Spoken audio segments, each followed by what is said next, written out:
On va maintenant voir comment on va assembler le robot. Donc, je vais le faire. C'est sûr qu'il y a des parties qu'on va sauter éventuellement parce que c'est un peu long, puis vous allez comprendre assez rapidement. Mais on va pouvoir voir comment on va installer chacun des capteurs. Je vais aussi vous donner des trucs pour éviter de faire du perçage supplémentaire. La première étape, ben, ça va probablement être de retirer la pellicule qui protège le plexiglas. Donc, je vous laisse vous amuser. C'est quand même assez amusant, mais ça peut être long.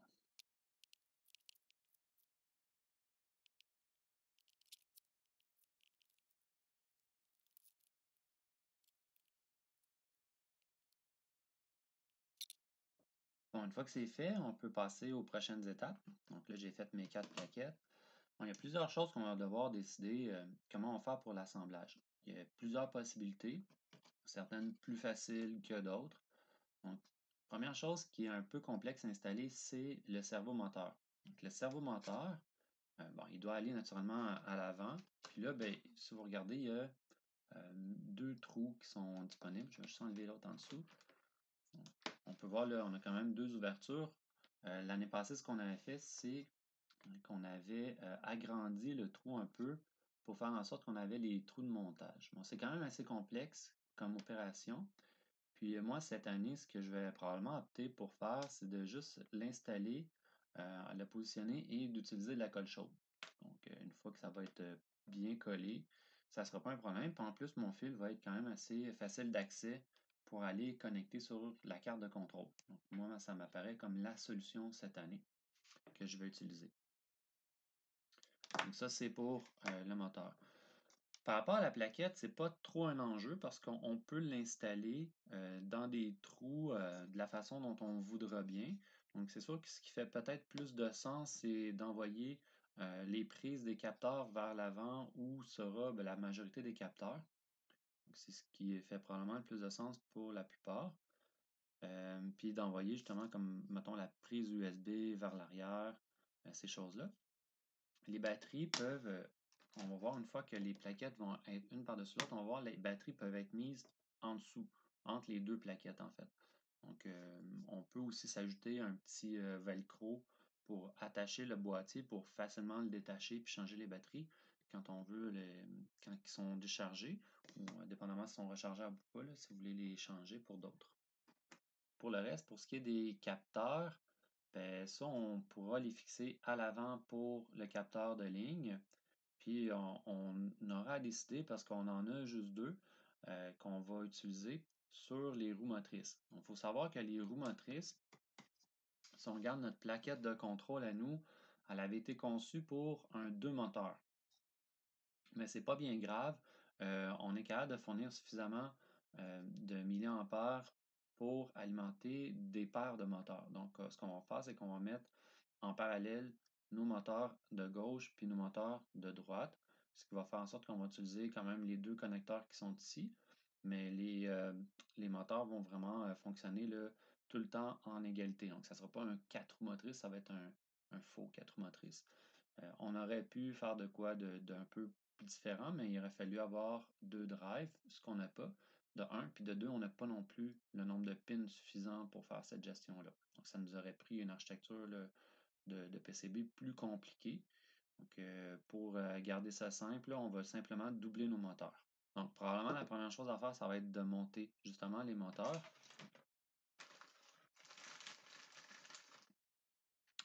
Donc, les moteurs, quand on les reçoit, sont comme ça ici. Donc, il y a un petit axe. En avant ici, on peut voir, il y a des connecteurs sur lesquels on doit venir souder les fils qui sont fournis. Donc, on peut utiliser les fils qui sont fournis, donc des fils noirs, des fils rouges. Le problème avec ces fils-là, ben, c'est qu'ils sont un peu petits. Donc, ça pourrait être un meilleur choix de faire, soit d'utiliser les Dupont qui sont un petit peu plus longs. Donc, si on regarde la longueur, là, quand même le double de longueur. Parce que une fois que ça va être installé, ça risque d'être insuffisant la longueur de fil là, pour être capable de vous connecter sur le boîtier de contrôle. Donc là, ça devient peut-être intéressant de faire votre propre filage par rapport à ça. Naturellement, pour le moteur, le côté gauche puis le moteur, le côté droit, ben, il va falloir s'assurer d'utiliser tout le temps la même polarité parce que sinon, naturellement, quand on les mettre d'un sens, il y en a un qui va vouloir avancer, l'autre reculer, ça va être complètement... ça ne fonctionnera pas. Donc, première étape, on va souder les moteurs. Donc, moi, ce que j'ai fait, c'est je me suis placé mes 4 moteurs de la même façon. Donc, je vais tout le temps donner la même polarité à mes moteurs. Puis, par après, ben, vous allez voir, de toute façon, ils se font face quand on les connecte. Donc, normalement, la polarité devrait être la bonne de chaque côté. Puis, de toute façon, si on se trompe, c'est pas grave. De façon logicielle, on aura juste à le gérer de la façon inverse. C'est pas très compliqué. Pour ce qui est des embouts de fil, peut-être juste pas faire des embouts trop longs. Donc, moi, je me suis fait une bonne longueur de fil pour chacun. On va prendre des fils. Donc, pas faire des embouts de cuivre exposés trop longs parce que, naturellement, si on regarde par rapport à la pièce qu'on doit souder, ça ne sert à rien d'avoir exposé trop de cuivre. On peut aussi le passer d'avance à l'intérieur, l'attacher. Faire attention à ne pas faire trop de mouvements sur les petites languettes parce que justement, elles sont petites, elles sont fragiles. Et si vous faites trop de mouvements dessus, éventuellement, ils vont céder. Donc, le moteur sera plus utilisable. Faites quand même attention à ça. Même chose pour le fil. Donc, dans ce cas-ci, c'est du unibrin. C'est le câble téléphonique qui traîne à l'école. Le problème est le même. Donc, s'il y a trop de changement d'axe, éventuellement, il va céder. C'est mieux du multibrin. Si vous en avez, vous pouvez peut-être utiliser du multibrin, ça serait meilleur. Moi, j'ai décidé de prendre lui, vu que c'est celui que vous avez accès.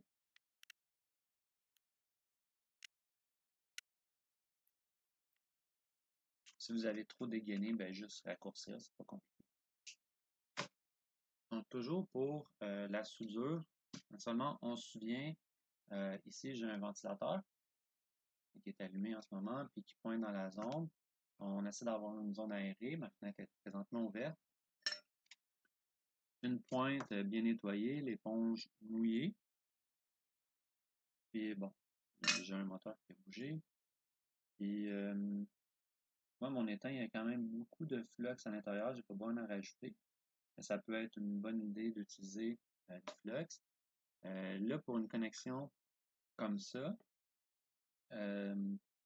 disons que 700 degrés, ça serait pas mal le maximum, puis il ne faut pas trop s'éterniser sur nos connexions. Si on est trop longtemps à faire la soudure, on risque éventuellement de briser l'intérieur. On va falloir trouver le juste milieu entre la soudure froide et la bonne la destruction du matériel.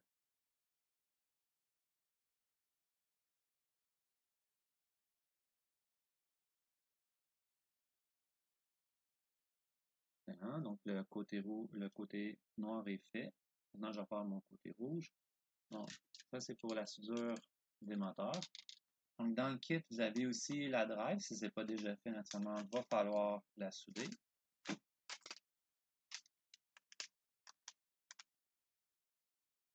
Donc, la drive, naturellement, elle va par en haut. On va mettre les headers en place. Là, pour avoir des headers bien droits, un truc, ça pourrait être d'utiliser un breadboard. Ça va m'assurer, au fond, qu'il est bien droit. Pour regarder, là, pour être sûr, avant de souder. Une fois que c'est fait, encore une fois, nettoie bien. Dans ce cas-ci, c'est un PCB qui est quand même assez facile à souder. Ça ne devrait pas poser trop de problèmes au niveau de la soudure.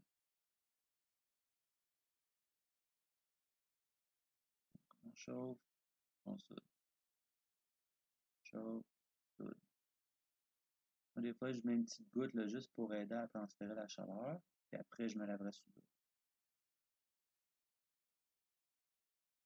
Donc, les grounds ou les alimentations, c'est parfois plus long. Donc, et ensuite, on peut aller vérifier nos soudures. Dans ce cas-ci, bon, là, ici, je vois qu'elles sont quand même assez belles. C'est pas facile à voir avec cette caméra-là. Et autre chose à souder, c'était l'afficheur LCD. Donc, l'afficheur vient avec son petit connecteur pas soudé. Donc, on doit le souder de même. On doit le mettre vers le bas, naturellement. Encore une fois, je peux utiliser mon glisser refroidi. Je vais pouvoir utiliser mon breadboard juste pour pouvoir la coter. Puis, je vais en souder une première. Et je vais le tenir droit pour être sûr qu'il soit perpendiculaire. La soudure de ça, c'est vraiment facile là, parce que à ce niveau-ci, le plaquage est en or, donc ça va vraiment bien. Moi, je suis quand même assez satisfait de l'angle. Je vais juste en faire une deuxième pour être certain. Ça garde le même angle. Donc là, c'est vraiment très facile à souder, comme je disais, celui-là. On chauffe quelques secondes et on applique tranquillement l'étain. On veut avoir un beau cône au niveau de la pâte. Donc, vous allez le voir, la soudure, c'est comme ça rentrait dans le trou à un certain moment. Ça nous signale que la soudure a fait bien fait.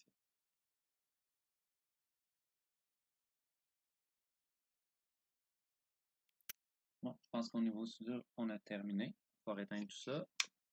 On va être rendu à faire l'assemblage mécanique des moteurs. Donc, les moteurs sur le côté, ils ont des petites ouvertures. Puis, ça correspond dans le petit sac mécanique qu'on a. Ça correspond aux petites plaquettes ici en plexi aussi. Donc, il y a encore un petit papier à retirer.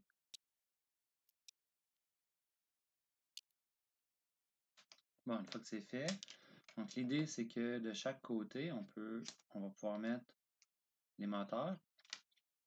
Puis avec les vis, on va pouvoir les serrer de chaque côté. Donc c'est pour ça les grandes vis que vous avez ici. Donc ce qu'on peut faire, c'est commencer de ce côté-ci. Naturellement, il va falloir mettre les deux plaquettes du même côté.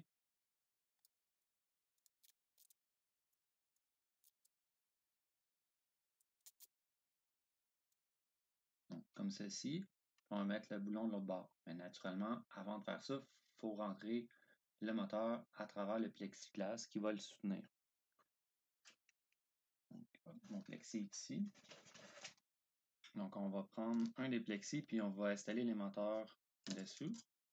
Je vais juste retirer la plaque. Donc, le moteur va venir s'installer comme ça. Moi, je vais rentrer. On a un premier qui va rentrer ici. Le second, il vient s'installer comme ça. Puis quand ça va serrer ensemble, ça va venir soutenir le moteur. Naturellement, de l'autre côté, on va avoir l'autre plexi qui va aller en dessous.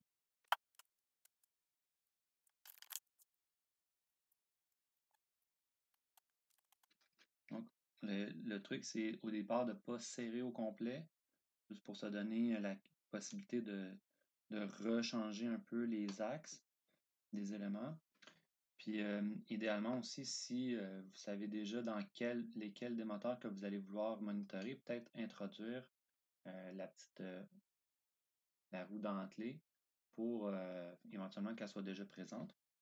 Donc là, ici, on a encore du mouvement, donc on va pouvoir en profiter pour l'installer. Faites attention aussi au niveau du serrage. Si vous serrez trop fort, vous risquez de briser le plexiglas. Donc, il faut que ça soit solide, mais il ne faut pas devenir fou avec ça. Si vous êtes un maniaque, que ça soit extrêmement sans aucune vibration, peut-être ajouter un peu de colle dessus, là, au lieu de serrer trop fort et de risquer de le briser. Donc déjà, là, je l'ai juste serré à la main, je n'ai même pas utilisé la petite pince pour fixer. C'est déjà très solide, bien fixé en place. Puis comme je disais, si jamais vous voulez vraiment que ça soit encore plus serré, vous pourrez, une fois que vous êtes certain de votre placement, arriver puis mettre de la colle chaude quand on va faire la colle chaude pour le moteur, c'est le servomoteur. Pour ce qui est de l'orientation des fils, ben, c'est un peu votre choix, là. C'est sûr, si on avait mis ce moteur-là ici à l'intérieur, mais ces fils iraient vers l'intérieur. Donc, ça dépend de ce que vous préférez. Moi, j'aime bien les envoyer vers l'extérieur, comme ça, si j'ai à retravailler mes moteurs, mais au fond, ils sont accessibles.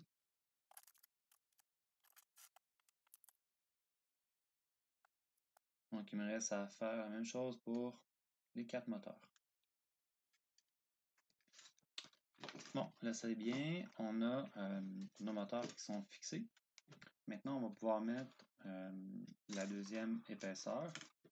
Ici, on regarde, ils nous ont fourni avec le kit 4 spacers qu'on va mettre naturellement aux 4 extrémités.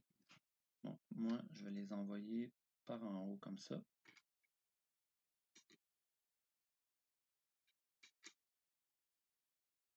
Et tout ce qu'il nous reste à faire, c'est... vous remarquerez que j'ai mis juste 2 roues dentelées parce que naturellement, je sais que c'est là que je vais mettre mes capteurs dans mon fermoir. Juste s'assurer de mettre les mêmes trous dans la même direction. Ça, et ensuite, on a juste à visser ça ensemble. Encore une fois, on ne serre pas trop fort, surtout au début, juste pour aligner nos choses ensemble. N'oubliez pas, si vous serrez trop fort, vous risquez de briser votre plexiglas. C'est pas un plexiglas très épais, donc il pourrait briser facilement. Ça se peut qu'on ait besoin de le redéfaire, cette couche-là, éventuellement, là, pour passer le filage. C'est trop compliqué de passer nos mains entre chaque, mais en général, ça va quand même pas si mal. Donc là, ça c'est notre bas, ça c'est notre haut. Bon, pour fixer le haut, ça nous aurait pris, c'est étrange, il nous dit qu'il nous manque des petites pièces. Donc ça nous aurait pris un petit peu plus d'écrous. Pas très grave parce qu'on en a dans notre kit ici. On peut utiliser ça. Vous pouvez utiliser comme les petits, mais il faut aussi utiliser les gros. Ça va vous permettre d'avoir un peu de prise là, si vous voulez, par exemple, les visser. Donc, il y a plusieurs spacers qui vous sont offerts. Là. Vous pouvez prendre n'importe quel qui fait un tube que vous n'allez pas utiliser pour le reste, par exemple. Donc, on peut utiliser ça ici pour se servir de ça. Un des avantages, c'est que le filet, si vous prenez un assez long, ben, le filet, vous pouvez le réinverser puis revisser quelque chose par-dessus.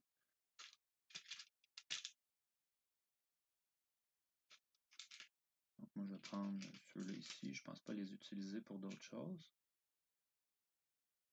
Si jamais j'en ai besoin, ben, je les inverserai avec un autre. Donc, ça, c'est fait.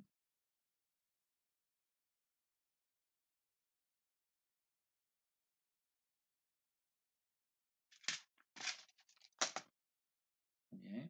Puis, pour assembler les roues, naturellement, le fait d'avoir pris les têtes de vis de ce côté-ci, ça fait en sorte naturellement que la roue a assez de dégagement. Si on avait mis les vis de l'autre côté, on aurait un problème. Vous pouvez peut-être mettre votre doigt comme ça ici pour mettre une pression pour éviter de forcer tout le montage au complet quand vous insérez les roues. Donc, une fois que c'est fait et que vous êtes satisfait du placement, vous pouvez peut-être venir solidifier le montage comme ça ici. Une fois que ça c'est fait, on pourrait aussi, nous autres, on a quand même accès à plusieurs spacers. Donc, si vous trouvez que c'est trop mou dans le milieu, vous pourrez toujours ajouter des spacers entre chacun, entre les étages avec ceux que vous ne servirez pas. Donc là, on a installé tout ça. Puis, comme on avait discuté, moi, je vais installer ici avec avec la colle chaude, je vais installer mon servomoteur à l'avant. Mon filage va être bien assez long pour rejoindre tout le reste du système. Puis je vais installer ma plaquette ici à l'arrière. Donc j'ai-tu des trous qui correspondent? Je pense même pas qu'on a des trous qui correspondent. C'était fait. Ah, on a des trous ici qui correspondent, c'est quand même pas mal. On est quand même chanceux. Donc les deux trous qui sont ici semblent correspondre. On va pouvoir les utiliser pour fixer notre PCB comme ça. Donc, ce que je vais faire, c'est que je vais tout de suite insérer des spacers. Eux sont peut-être un peu exagérément hauts. Je pense pas qu'il y ait de raison de mettre ça si haut que ça. Peut-être pour dégager les roues.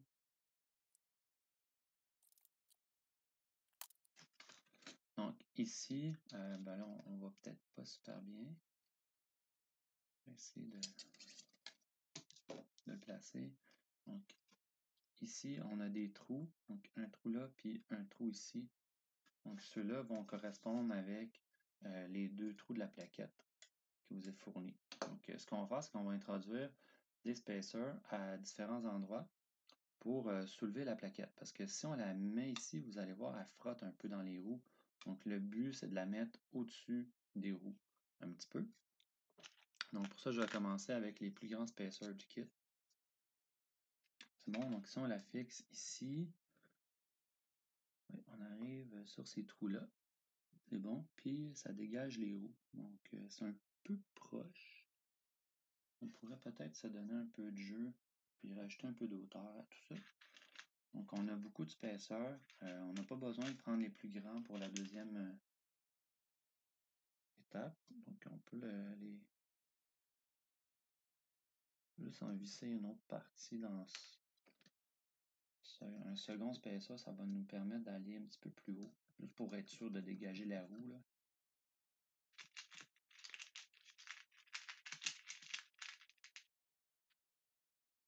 Seulement, faites les combinaisons de ceux que vous n'avez pas besoin.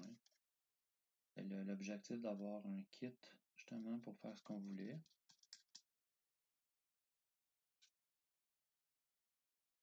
On replace ça ici. Bon, là, on est sûr de dégager les roues. Il n'y aura jamais de problème avec ça. Excellent. Puis, pour se fixer en dessous, il y a différentes façons. C'est sûr que on pourrait le repasser puis venir le visser. Bon, j'aurais dû le visser avant, finalement.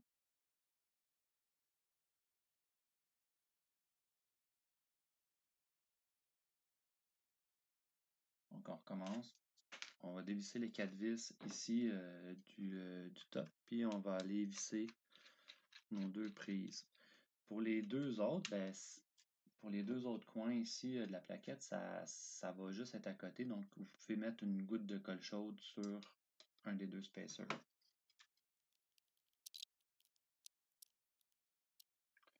Donc, ça c'est bien. Puis, vous avez vu, c'est quand même pas très compliqué non plus si on décide d'avoir accès en dessous.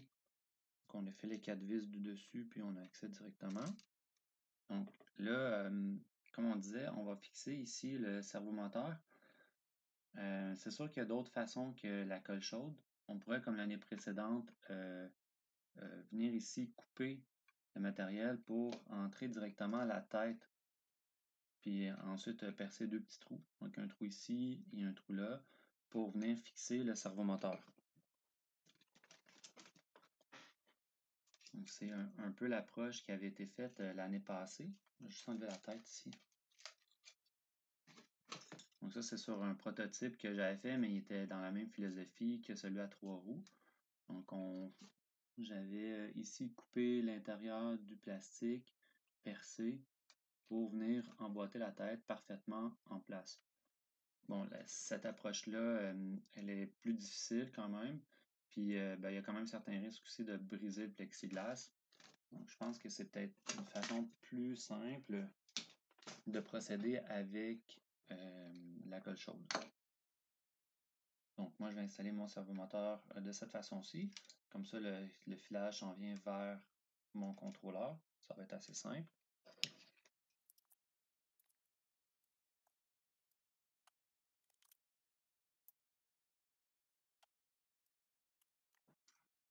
Pour ajouter un peu plus de support, ce que vous pouvez faire, vous pouvez prendre dans les spacers, donc les 2 grands. Donc avec 2 grands, un dans l'autre, comme ça. Et en arrière, ici, on va mettre un petit, donc le plus petit. Ça nous donne exactement la hauteur de ceux en bronze. Donc, ça va nous permettre d'ajouter un peu plus de support là, sur les côtés. Moi, je trouve que c'est quand même un peu mou, tout ça.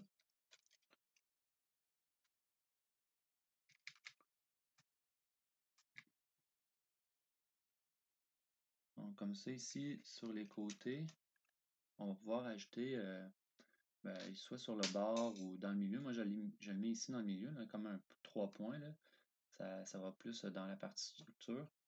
Puis ça va permettre vraiment de rendre un petit peu plus solide cette structure-là. Là, au fond, il manquerait des spacers dans ce kit de base-là. Donc avec deux comme ça, je pense que ça va beaucoup améliorer. Donc ici, là, sur ces trous-là, ces deux-là, moi je vais insérer ces deux-là ici. Donc, ma colle chaude est pas mal séchée. Je pourrais nettoyer après les petits filaments. Donc ici, j'ai la tête du capteur ultrason. Donc, même chose encore sur ici, sur notre support, on a un petit papier à enlever. Ça c'est fait. Donc, le capteur, on va venir le positionner comme ça. Donc, on doit le positionner par en bas comme ça. Donc, on voit là, il est vraiment fait pour aller exactement ici. Puis, vous allez voir sur les coins, bien, dans les trous, les 4 coins, il y a des trous de montage. Donc, on peut venir utiliser les petites vis qui sont fournies avec le support pour venir fixer notre capteur. Ça se peut que l'ajustement soit un peu juste, puis ça fait en sorte qu'au fond, quand vous allez visser dans le plaquage. C'est bon, ça va bien tenir ensemble, ça ne bougera pas. Faut être patient. Et donc ça c'est bon. On peut mettre l'écrou, quoique plus vraiment nécessaire dans ce cas-ci. Puis moi ce que je vais faire, c'est que je vais le visser au fond des côtés opposés. Ça devrait être suffisant avec deux de toute façon. Donc une fois que la sonore est vissée en place, ce qu'il vous reste à faire, ça va être de trouver comment vous allez attacher la base du support après le servomoteur. Dans le kit de servomoteur, mais ça vient avec des petits adapteurs. Fait que vous pouvez choisir celui qui fera le mieux.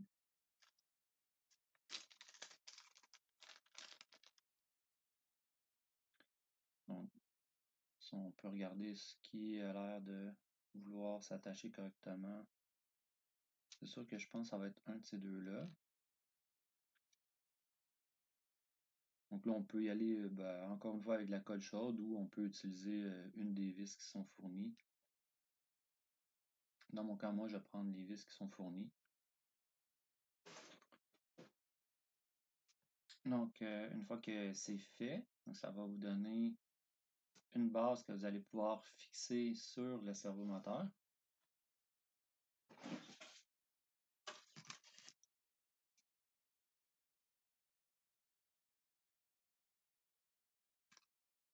Ceci. Donc, dépendamment de où sera la position de repos de votre servomoteur, on pourra refixer. Naturellement, pour l'instant, moi, je ne vous recommande pas de le visser tout de suite, d'attendre peut-être de trouver la position centrale. Une fois que ça sera fait, de le placer. Puis là, vous pourrez visser avec la vis de placement.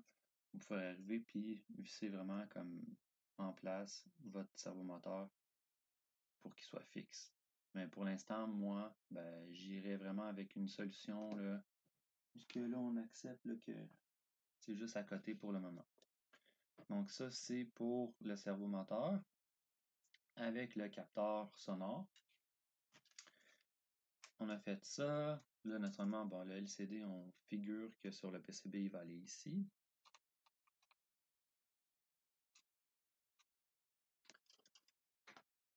La drive de moteur, ben là, ici, on voit que c'est les outputs, donc ça devrait aller de ce sens-ci. Donc, on a les outputs.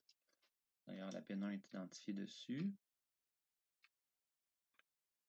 Donc, ça, c'est bien. Moi, j'ai déjà mis le 74 HC04.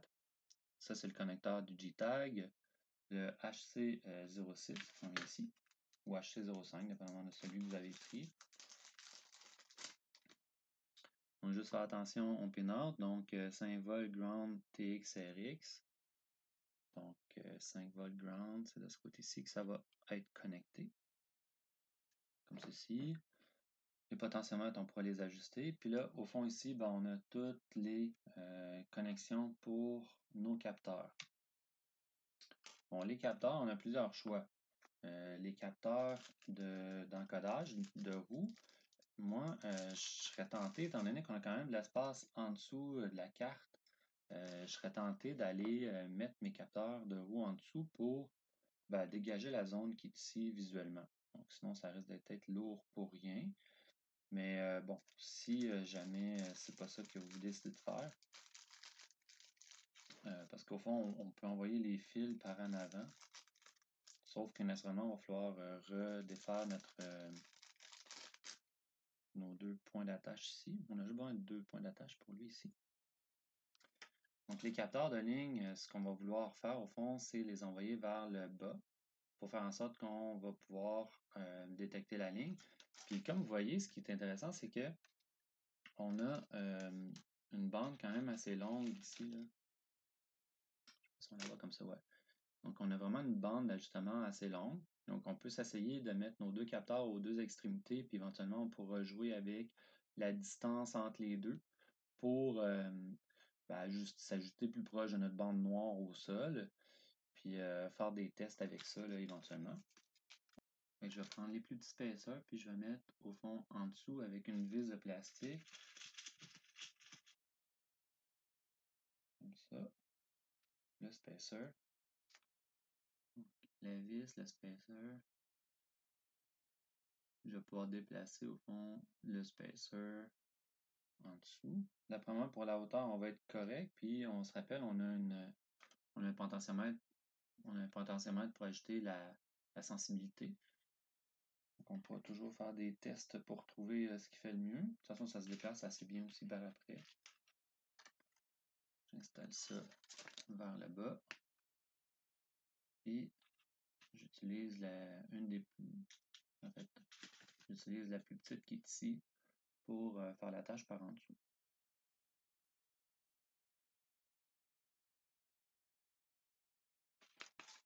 Donc, comme ça, on va pouvoir facilement déplacer nos capteurs sur la bande qu'on a ici. Puis les positionner plus proches, moins proches. On pourra faire des tests là, quand on sera rendu là. Puis pour le filage, ça va être quand même assez simple là, de passer ici en dessous. Passer par n'importe quelle des ouvertures qui sont ici pour sortir le filage. Hein. On pourra même les sortir par ici, pourquoi pas. Donc peut-être même on pourrait utiliser les ouvertures qui sont ici. Comme ça, on n'ira pas on n'ira pas jouer dans la zone ici là, où on va avoir les moteurs. Donc là, je vais juste coller mes deux capteurs d'encodage de roue ici. Ça, c'est une autre chose, là, vous pouvez si vous voulez, vous pouvez les installer ici aussi, c'est comme vous voulez. Là. Peut-être l'avantage, si on allait les installer ici, c'est qu'ils seraient à la vue. Donc ça peut peut-être être un avantage de les mettre ici. Capable de mieux les déboguer. Ouais, je pense que c'est ça que je vais faire. Le fusil est chaud, je le sens. On a juste à coller ça.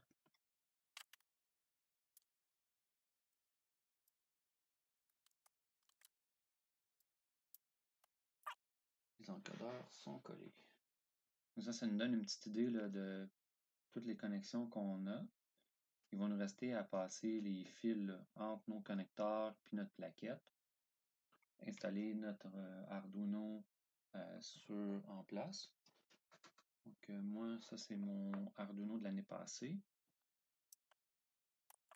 Puis tout ce qui me manque maintenant, c'est d'installer les capteurs.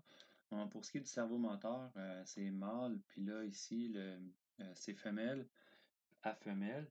Donc, ça va prendre une espèce de petit connecteur que j'ai enlevé, qui est ici. Donc, peut-être utiliser un 3 à 3 comme ça. Ça va vous simplifier la vie. Excellent. Le cerveau il est déjà connecté. Le sonore, quand il va être ici. C'est là que ça va devenir intéressant d'utiliser les câbles du pont pour peut-être faire les raccords un petit peu plus rapidement. Vous pouvez vous faire votre propre code de couleur. Moi, j'hésiterais à utiliser le rouge puis le noir. Donc, par exemple, si on veut connecter ici le petit capteur, mais lui, la polarité qu'on ne voit pas, qui est à l'envers, donc quand il est comme ça ici, en fait, on a le ground qui est en haut, le VCC dans le milieu, puis la out sur le côté. Brun pour le ground, rouge pour le VCC, puis orange pour le signal.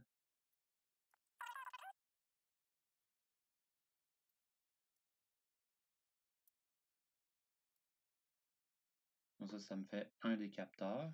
Bon, capteur d'encodage. Puis là, ben, sur le PCB, les signes sont indiqués aussi. Plus, moins signal. Donc, plus c'est rouge, moins c'est ground, donc c'est brun. Puis signal, c'est orange. Donc, lui, c'est celui de gauche. Il est du côté conducteur. Donc, on va l'envoyer côté gauche. Fait que le code, c'est rouge, brun, orange. Dans mon cas, moi. Vous prendrez bien celui que vous voulez, tant que vous reconnaissez. Donc là, on aurait une connexion de fait. Il faudrait faire la même chose pour l'ensemble du système. Donc, tout le temps, vérifier sur la pièce c'est quoi la polarité, les signaux, puis les connecter correctement sur la plaquette. C'est peut-être pas le meilleur choix, celui que je viens de faire, parce qu'au fond, ça ressemble à celui du cerveau moteur. Peut-être décider de prendre, je sais pas, une combinaison particulière pour certains éléments. Comme par exemple ici, j'ai qui se suivent gris, blanc et noir. Donc peut-être que ça serait plus approprié. Puis on pourrait réserver ces trois couleurs-là pour ceux-là ici. Donc, vous répétez ça pour le second capteur d'encodage. Vous pouvez partir aussi un autre code pour celui, par exemple, des capteurs de ligne. Donc, par exemple, je sais pas, moi, je pense que je vais utiliser bleu, jaune et vert. Donc, avec ça, on peut partir puis savoir tout le temps qu'est-ce qu'on connecte. Là, ça passe comme ça. OK. Puis là, on peut passer par ce trou-là. On va être moins dans les jambes de la roue d'encodage, comme ça. Ah, c'est pas mal mieux, ça passe loin des roues maintenant. Ouais, c'est bien ça. Ok, comme ça, je positionne ma carte. Là, tout est un peu branlant parce que j'ai rien de vissé, là. Je vais juste vérifier que je suis capable de rejoindre mes connecteurs. Donc, celui de droite, on va mettre celui de gauche en premier parce qu'il va être en arrière. Donc là, ça me donne une bonne idée du filage au final. Donc ici, j'ai le connecteur pour mon sonore qui s'en vient, il est bien connecté. Le servomoteur, les deux capteurs de ligne en avant, puis les deux encodeurs. Il va me rester juste à connecter les moteurs.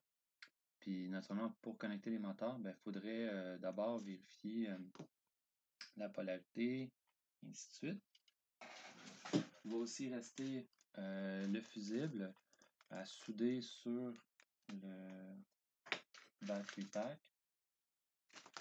Donc, puis moi, ce que j'avais fait l'année passée, puis je vais refaire cette année, en réalité, je vais le transférer de mon ancien montage de test.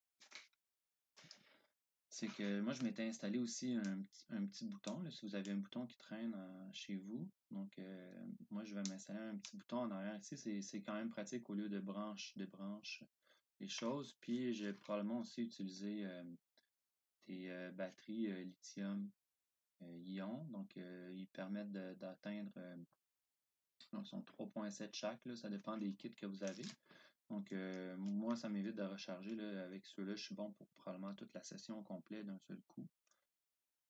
Mais ça peut fonctionner aussi avec on peut utiliser ceux-là aussi, ça rentre également. Si on regarde, là, je vais juste enlever lui pour qu'il ne soit pas dans l'espace. Là. On est capable de rentrer ça ici en arrière. Donc, vous pouvez l'installer avec un velcro ou du ruban double face, quelque chose genre. Moi, avec le velcro, comme j'ai fait ici, l'avantage, c'est que je peux accoter mon battery pack puis le retirer aussi facilement que je veux. Donc, pour, par exemple, retirer les batteries, les remettre, puis réinsérer en place. Bon, là, il faut que je vous dise, je me suis rendu compte que j'avais inversé les plaques. Donc, tantôt, je vous ai dit qu'on pouvait inverser les plaques, au fond, mettre ça du côté qu'on voulait. Mais c'est pas vrai, parce que en réalité, l'espace que ça nous donne, je vais vous le montrer ici.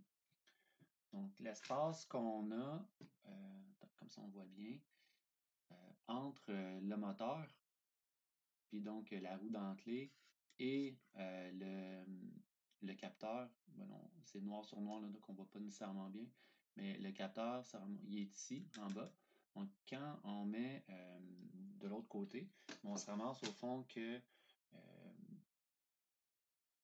on se ramasse que le capteur dans le codeur, il est comme ça, puis la roue dentelée est au-dessus, donc elle n'est pas dedans. Donc, ça cause des problèmes. Donc, il faut vraiment vous assurer de mettre, au fond, le capteur du même côté qu'on attache les moteurs. Donc, comme ça, ils vont être à l'espacement correct. Donc, ce que j'ai fait, j'ai tout réinversé. Moi, c'était tout collé. Donc, ce que j'ai fait, c'est que j'ai réinversé les moteurs. Donc, j'ai remis les moteurs à l'envers. Donc, on repart de ça. Faites attention à ça. Regardez bien comme il faut quand vous allez installer les moteurs. Donc, assurez-vous, du côté que vous mettez le soutien, c'est le même que vous allez mettre les capteurs. Sinon, vous allez vous ramasser comme moi. Arrivé pour faire un test, là, puis je me suis rendu compte qu'au fond, les moteurs, ils n'allumaient pas du tout. Donc, première chose. Deuxième chose, ben là, j'ai commencé à tresser ici mes fils de moteur. Donc, c'est important pour réduire l'inductance des fils du moteur, ben, de les tresser ensemble. D'abord, ça va être plus facile de les reconnaître, puis ensuite, ça va réduire leur inductance. Donc, je l'ai fait juste d'un bord, parce que je voulais vous montrer avant de terminer un peu comment je fais pour le faire. C'est quand même assez facile. Donc, ce qu'on va faire, c'est qu'on va aller coincer les fils à l'intérieur du bec de la drill. Puis, c'est la drill qui va tourner les fils pour nous. Bien sûr, on fait ça pas à la vitesse maximum. Là. On ne veut pas que ça brise tout. Donc, on les rentre à l'intérieur, les deux. On serre doucement. Une fois que c'est fait, une fois que c'est bien serré, on a juste à tourner. Puis juste peut-être tenir vos fils ici à la base pour éviter que ça donne du stress sur le moteur. Bon, là, j'ai fait un petit nœud. Donc, quand on est satisfait, on fait l'autre. Bon, maintenant, en ayant les fils tressés, ça va être plus facile, comme on disait, de les reconnaître, mais aussi, ça va permettre de les réduire l'inductance. Donc là, maintenant, je passe ça dans les trous qui sont libres. Et on va prendre ceux-là ici, ils sont libres, puis ça ne servent à rien.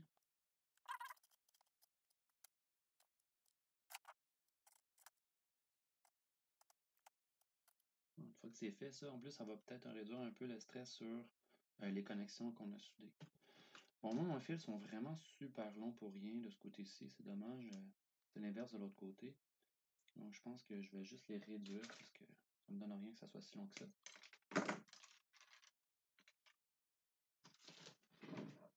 Maintenant, je vais les souder. Pour les souder, je vais simplement m'installer mes broches.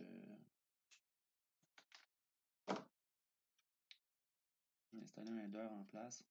Je vais aller souder directement sur le header mes fils. Seulement, je vais les exposer un petit peu.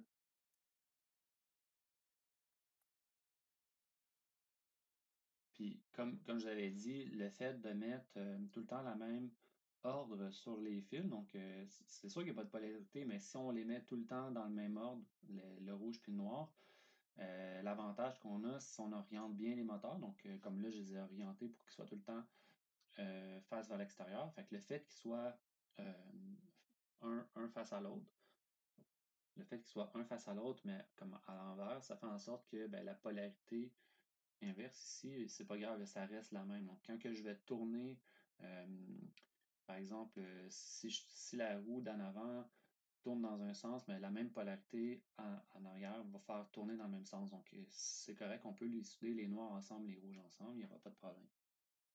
Par exemple, pour ce qui est de deviner est-ce que je m'en vais par en avant ou par en arrière, ben ça dépend du sens qu'on a donné. Puis, ben, dans la programmation, on va tout arranger ça. Moi, ce que je vais faire, c'est que je vais twister les fils ensemble pour me faciliter la tâche un peu. Parce que de souder un fil, sur un connecteur, ça va être un peu ardu. Donc, tout de suite, là, ce que je vais faire, c'est que je vais les twister ensemble. Comme ça, on avait des fils qui vont se connecter ensemble. Donc, un petit truc, on les désaxe un peu, puis on les twist avec des pinces ou avec vos doigts, là, si vous avez les doigts qui sont capables de le faire.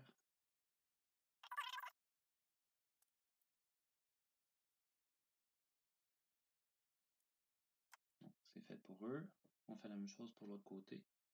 Donc, on est bon pour souder ça. Une autre chose que vous pourriez avoir à souder, là, juste avant que je parte à souder ça, c'est votre boîtier de batterie avec le fusible. Donc, moi, dans mon cas, comme j'ai déjà dit, ben, j'ai déjà fait, en fait. Je me suis en plus ajouté un petit bouton pour facilement le mettre à on et à off, donc au lieu de déconnecter les batteries. Donc, je me suis acheté un interrupteur là-dessus. Quand vous faites votre PCB de projet, vous pourriez vous mettre un interrupteur sur le PCB. Sinon, ben, trouvez un interrupteur qui traîne puis vous l'utilisez. Sinon, vous pouvez aussi utiliser un connecteur, mâle-femelle, comme ça, puis déconnecter quand vous n'avez pas de besoin. Donc, ça peut simplifier la vie. Donc, puis, je vous recommande aussi, ben, naturellement, d'utiliser du shrink cable là, pour quand vous faites des jonctions, juste pour éviter d'exposer les fils. Donc, ça va être préférable pour ça. Donc, moi, c'est déjà fait, ce côté-là, parce que je veux utiliser mes batteries lithium-ion.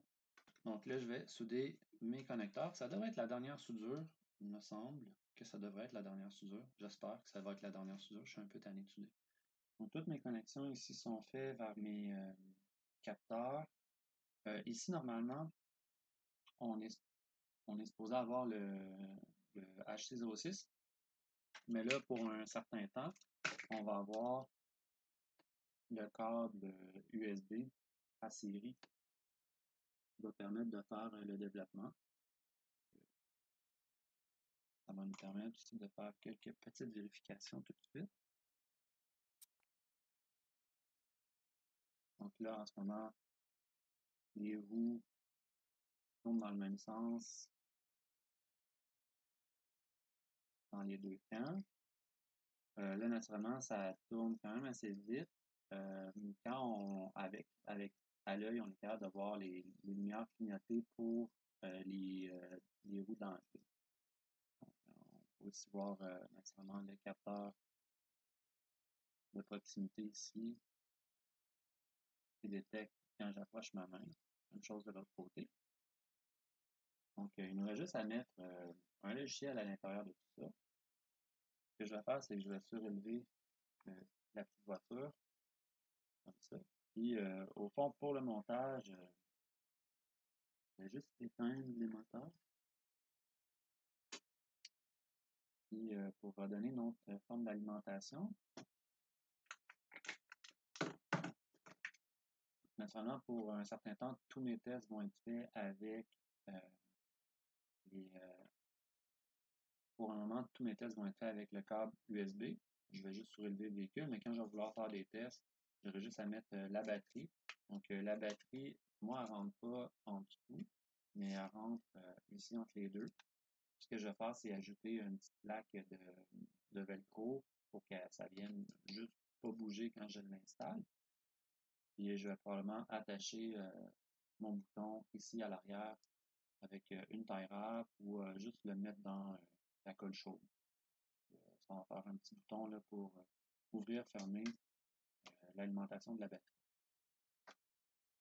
Donc, je pense que c'est suffisant pour les instructions sur comment faire l'assemblage de la partie mécanique. Puis, au fond, dans la suite des cours, on va continuer à faire les différents éléments que vous n'avez pas encore vus pour la programmation. À bientôt!